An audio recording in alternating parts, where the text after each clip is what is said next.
കേരളത്തിൽ വീര്യം കുറഞ്ഞ മദ്യം വിൽക്കണോ വേണ്ടയോ എന്നതിൽ നയപരമായ തീരുമാനമെടുത്തിട്ടില്ലെന്ന് എക്സൈസ് മന്ത്രി എം ലിജു.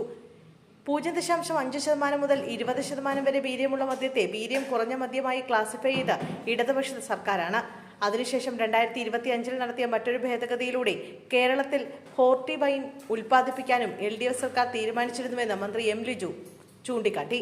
അതിന്റെ വീര്യം 20 മുതൽ 30% വരെയാണ്. അത്തരത്തിൽ മദ്യം ഉൽപ്പാദിപ്പിക്കാനുള്ള ഡിസ്റ്റിലറികൾക്ക് അനുമതി നൽകാനുള്ള തീരുമാനമെടുത്തതും LDF സർക്കാരാണ്. അത്തരത്തിൽ കേരളത്തിൽ വീര്യം കുറഞ്ഞ മദ്യമെന്ന ആശയം കൊണ്ടുവന്ന് അതിനെ നടപ്പിൽ വരുത്തിയ LDF ഇപ്പോൾ അതിനെ കുറ്റപ്പെടുത്തുന്നതിന് പിന്നിലെ സാങ്കത്യം എന്തെന്ന് മന്ത്രി ലിജു ചോദിച്ചു.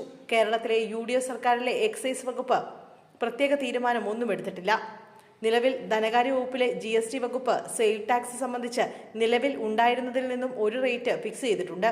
അതല്ലാതെ മറ്റൊരു തീരുമാനവും സർക്കാർ എടുത്തിട്ടില്ല. എക്സൈസ് വകുപ്പ് ഈ വിഷയത്തിൽ നയപരമായ ഒരു തീരുമാനവും പ്രഖ്യാപിച്ചിട്ടുമില്ല. മന്ത്രി എം ലിജു വ്യക്തമാക്കി.